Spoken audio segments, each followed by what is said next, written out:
xibaar yu wér te wóor ca tàng ba abonnez-vous pour ngeen di mën di jot suñuy vidéo. jëf ci ànd gi ak ñun ci chaîne bi di Buzz 221 HD dañ koy commencé ci mbirum Farba Ngom enquête bañ doon amal ci téléphone portable yi ñu nangu woon ko ci cellule ba nga xam ni ñu nangu woon ko ci cellule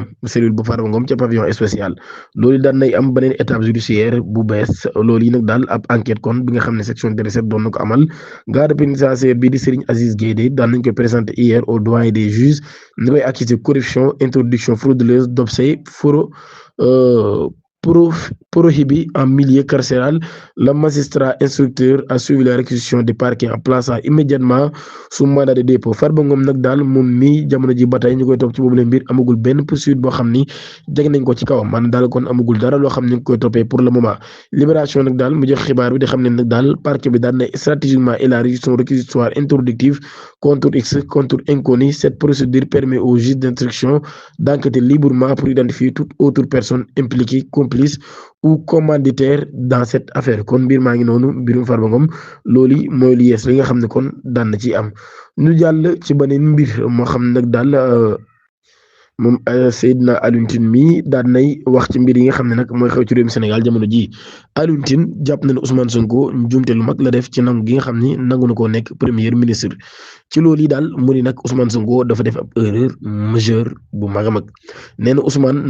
warul woon a nangoo nekk premier ministre ci leadership bi nga xam ne am na ko waaye nag assemblée nationale la waroon a dem nekk président ba loolu daal di xamle ci ginnaaw bi nga xamee ni source a moom moo ko daal di introsé moom défenseur des droits humains bi nag daal daan nay pointé également des incohérences dans l'action gouvernementale rawatina nag ci discours critique yi nga xam ne ñu ngi koy am di ko jëmale ci FMI ci jamono boo xam ne ñoom ñi ñu ngi lépp xaalis bu baree bari ci marché régional bi ak ay taux yoo xam ne nag daal taux yu kawe la moom Alioune Tine mii nag daal ba tey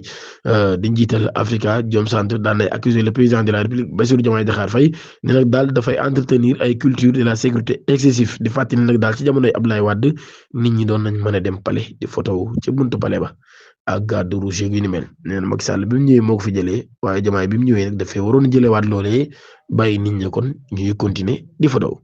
dañu génn ci mbirum politique ba ak sa Kébémer Ngaye Mékhé ab collision moo am ci diggante ab auto particulier ak camion frigo loolu yi benn nit ñàkk na ci bakkanam ñetti nit jëlee ci ay gaañu-gaañu série noire la bu metti lool buy continuer di am ci kon ci li nga xam ne moo di yoon wi après accident mortel bi nga xam ne amoon na altane ci axe bu Kébémer Louga loolu yi daal di taxoon nag ñeenti nit ñàkk ci seen bakkan beneen dara ma ngi nii bu yees boo xam ne maad la am ba 7h jotee ci suba gi accident bi mi ngi xew ci axe bu Kébémer Ngaye Mékhé ci autour bu village bu Ndiaye Coro ci commune bu Ndande département de Kébémer ab véhicule particulier boo xam ne da doon jugee Louga doon jëm ca Dakar moom mi moo daal di tasante ak camion frigo boo xam ne nag daal da doon jugee ci beneen sens bi ci loolu ci lañu amee ab choc frontal ba loolu benn nit ñàkk ci bakkanam ñetti nit jëlee ci ay gaañu-gaañu ginnaaw ba sapeurs-pompiers daan nañu ñëw ci lii ba jël ñi nga xam ni ñoo jëlee ay gaañu-gaañu ak ki ñàkk bakkanam jóbbu leen ci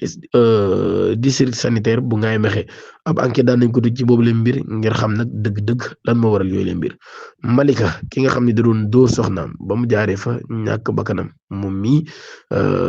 fan la ay mbiram war a mujj ci loolu la ñu ñëw nekk nag mbir mu doy waar boo xam ne ma nga xewoon ca Malika démb ca tribunal bu Pikine Guédiawaye fa lañ ko doon àtte mu nekk ci banlieue bu Dakar le mardi 20 janvier 2026 loolu yi daal ci nga xamee nag moo di procureur daan na sàkku ñu tëj ko giiru dundam moom mi càmbal la may sax lañ koy wax ay atam toll ci ñeent fukk ñu wax nag daal dafa dóor soxnaam ba mu génn àdduna soxna si di wuy tur américain mu takkoon ca novembre 2019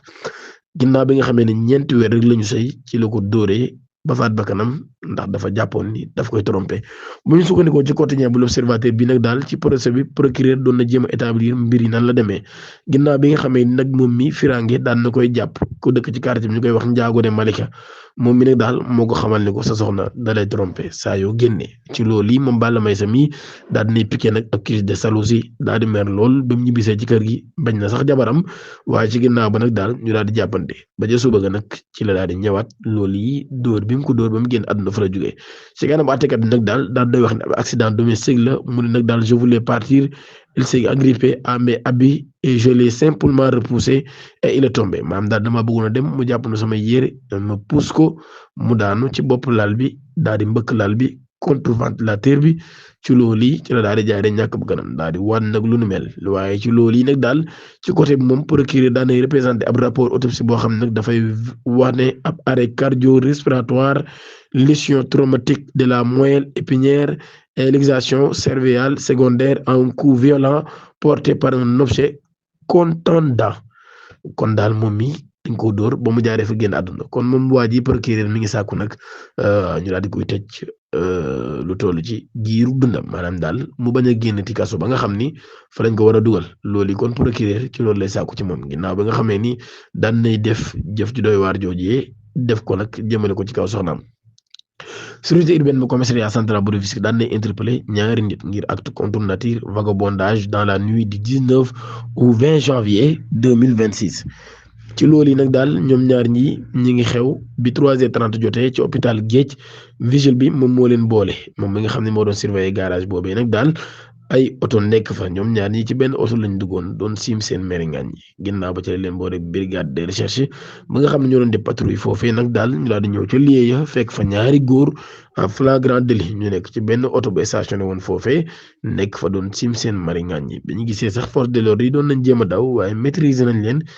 jàpp leen daal leen di yóbbu kon ci kanam yoon moom mi nga xam ne am mayga la ñu giñoon ko ni moom moo faat bakkanu F Ndaw mi nga xam ne da doon jaay boppam moom mii day daan nañ koy mujjee bàyyi biñ ko tëjee juróom-ñaari ati kaso chambre criminelle bu Mbour daan na koy interpellé woon ginnaaw bi mu gisee ay affaire personnelle lu soxna soosee génnoon àdduna ci moom di ko toppee homicide d'occupation en détention provisoire waaye ginnaaw juróom-ñaari at yoo xam ne tëdd na ko day moom mi daan nañ koy bàyyi mu daal di delluwaat ci ak njabootam charge leen doon teg ci kawam nag daan nañ koy teggi ba mu seddu ci Bantanko benn waay la ñu déféré ca parquet ba ngir tentative d'assassinat sur sa femme ginnaaw 48 heures de garde à vue brigade de gendarmerie de Macao MK mi daan nañ koy déféré ca parquet pour tentative d'assassinat sur sa femme les faits ni ngi xew nag ca Bantanko ab localité bu xew bu dëkk bu nekk ca commune bu Tomboronko ci département bu Kédougou bu ñu sukkandikoo ci source locale nag daal victime bi ay atam mi ngi toll ci 20 ak lu topp moom mi nag daal dawoon na dem ci kër nijaayam daal di làqatu ginnaaw ay différence yu am ci digganteem ak borom këram mécontent de ce départ son mari s'était rendu au village pour tenter de convaincre sa femme de regagner le domicile conjugal avec leur enfant de 6 mois mais face à la réticence de la famille la jeune femme avait été maintenue à Bantanko mais profitant de l'absence de l'oncle parti au champ Mouka armé d'un couteau aurait violemment attaqué sa femme en tentant de l'égorger. Les cris de la dame ont alerté les voisins qui sont intervenus maanaam daal kon dafa indi paaka ñëw ngir bëgg koo rey bi nga xamee ne soxna si lànk nañu dem waaye ci loolu yuuxu yi mu yuuxu moo indi dëkkandoo yi ci ay gaañu yu métti nag ci la daal di gaañu ginnaaw bu yóbbu ko ci hôpital daal koy faj ginnaaw ba ñëw ci centre de santé bu Kédougou son pronostic vital n'est pas engagé après son forfait. Le mari a pris la fuite ce qui a fait de 72 heures a pris fin à Kolia ginnaaw ba fa lañ ko daal di jàppee daal koy placé en garde à vue ginnaaw ba kon déféré nañ ko dañaa ngeen abonné suñu chaîne active cloche notification bi ngir dara bañati leen raw jërë ngeen jëf